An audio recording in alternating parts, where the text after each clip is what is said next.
In this lecture, we are going to discuss what exactly we mean by the moral community.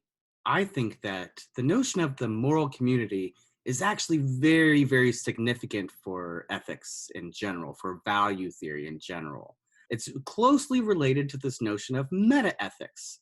Now, we're not going to really talk too much about, or really at all, about meta ethics for this particular course, but some of the things that we would talk about if we were to get into a discussion of meta ethics would be like the nature of ethics or nature of values, the scope and meaning of moral judgments in general. What exactly do we mean when we say murder is wrong or lying is sometimes permissible? What exactly is the meaning of these sort of terms? What's the nature of rightness and wrongness in general? And so, in that sense, the moral community is somewhat related to these much deeper sort of metaphysical problems of ethics. But we're not going to get into any of those details. But I do want to say a few things about how we should understand the moral community, because again, I think that it's just extremely important. It's very significant as it relates to some of the ethical issues that we're going to discuss once we get into some of the applied issues, right? All right, so some of the things that I want to say about the moral community is first, we can kind of think about it in terms of a group, a community of people that have a moral status, a community of people that have some shared moral property, some moral thing about them. So if some moral claim can be made about you or about me, then in that sort of situation, you would be in the moral community. I would be in the moral community, right? If we might be able to make some sort of a moral judgment about your behavior or some actions that you or I did, then you would be in the moral community insofar as we're making moral judgments about you. So you can be in the moral community if you have whatever it takes, whatever that property, that thing is that allows us to say of you or of me, you've done something morally right or morally wrong. You've done something that allows us to make some sort of a claim about moral responsibility. We hold you accountable for your actions because you're a part of the moral community. Moral claims apply to you in that sense, or to me, or whomever, whatever it is we're talking about, right? In fact, that's actually an interesting point that we should consider, because there are some things that behave in ways that we might think are really, really terrible, but we're not going to hold them morally responsible because maybe they're not in the moral community, right? So take, for example, the behavior of a lion. A lion kills its prey, and you may be, if you're anything like me, I don't like watching those sort of things on the Discovery Channel, whatever. It just kind of shakes me up. I get a little bit flustered, you might say. And it's because I don't like to see the lion kill its prey. But the thing is that we're not going to hold the lion morally responsible for that kind of behavior because we don't think the lion is in the moral community. Moral claims don't apply to the lion. Maybe they should, but generally speaking, that's not the approach that we take. And we'll say more about what it takes to be a part of a moral community, namely what it takes to have a moral status. But we can generally think about the moral community as, you're a part of it, a part of the moral community, if you've got a moral status. All right, so some of the other things that we might think about or we might say about people or entities that are a part of the moral community is that typically they involve social interactions, right? They involve sort of behaviors between individuals, interactions, whether that be exchanging of goods or conversation or what have you, different kinds of social interactions. The moral community also typically involves individuals that have very extensive, intimate attachments between one another. So you can certainly see this between like the relationship between a child and their parent. These are very intimate attachments that they have. Similar sort of things could be said about friendships or other kin, maybe even your neighbors. You might have very extensive, intimate attachments between your fellow citizens in a particular country or in a particular culture. Lots of different social interactions and intimate attachments and relationships are built up amongst the members of the moral community.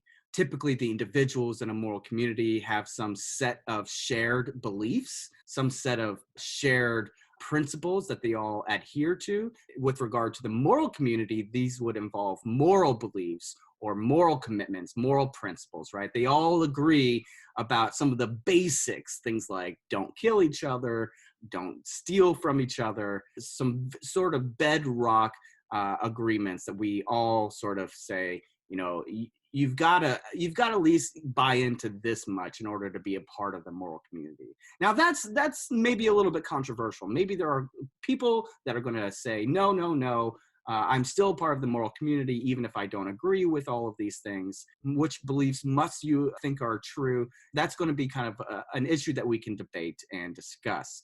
But generally speaking, if you think about it in terms of the history of the human civilizations, right? There's never been a human civilization that has lasted, at least, if they permitted infanticide, right? So if you've got a civilization where the death rate of the children far exceeds the birth rate of the children, well, then that civilization is going to go extinct. If you are killing your children at a higher rate than if you are, bringing more children into the world, eventually you all are going to die off and that civilization just won't be around anymore. So it looks like it's just a part of, a constitutive feature of being a civilization that's progressing and thriving, that you've got to be committed to at least some very basic standards, some moral beliefs, like don't kill off your children.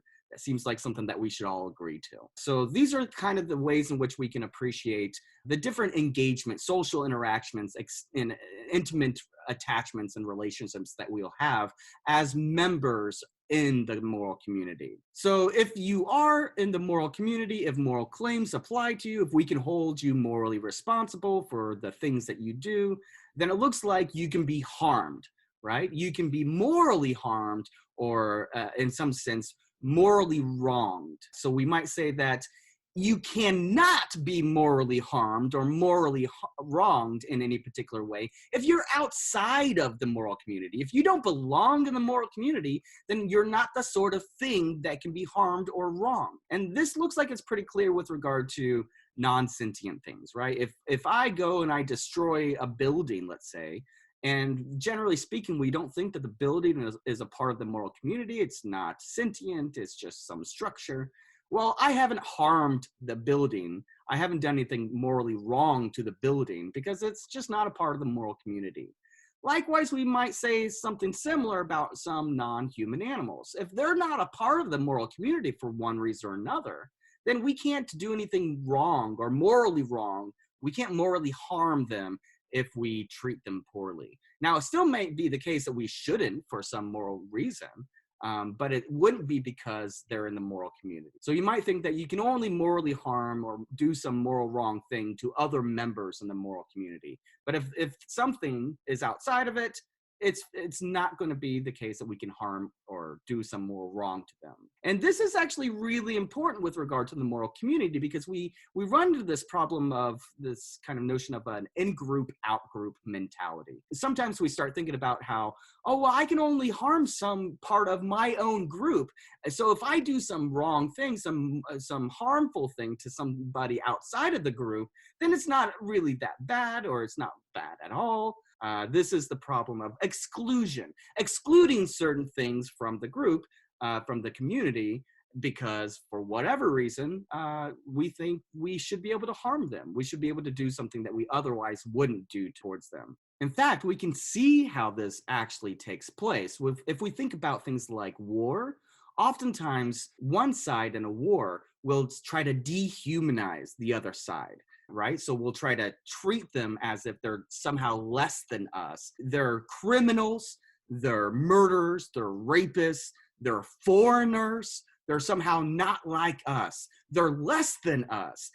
They're outside of the membership in the moral community, less than human in some sense. We try to dehumanize them. So that way, when we kill them in war, it's justified. We haven't really done anything wrong by killing them because they're not a part of the moral community. But notice that this doesn't just happen in the case of war. This happens all the time, actually. It's still happening today. Sometimes it's the case that we start treating people less than human. We dehumanize them so that way we can have, some sort of policy that's put into place. We can get something else that we want, let's say. We might therefore treat them as criminals, even though they're not really criminals. We might treat them as murderers or as rapists. We might use this kind of language in describing or talking about them. We might talk about them as rats or rodents or as a pest that needs to be removed.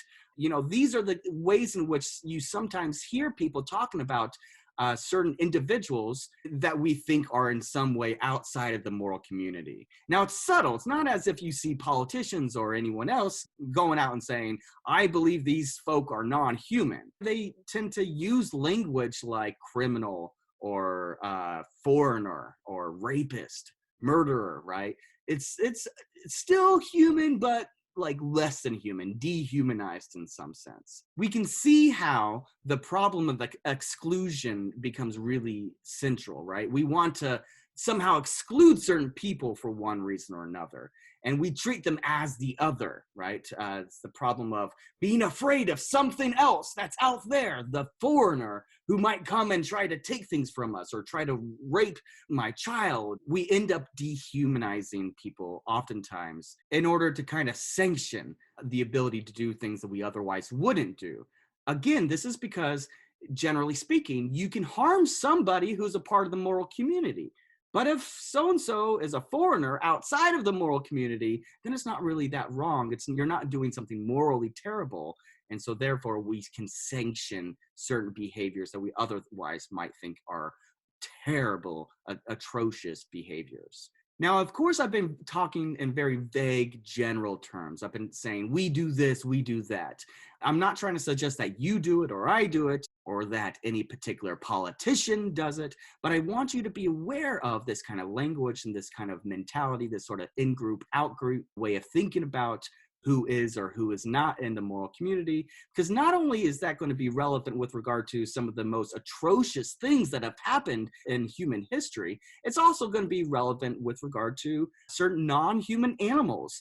Maybe certain other higher primates should be a part of the moral community, even though they're not human, right? Why is it that we want to say only humans are part of the moral community? Maybe dogs and cats are part of the moral community. Maybe pigs and elephants and dolphins, maybe some aliens, some Martians that we haven't met yet. Maybe they're part of the moral community. So we're going to need to think about, what does it take to be in the moral community? It looks like if you've got a moral status, then you're a part of the moral community.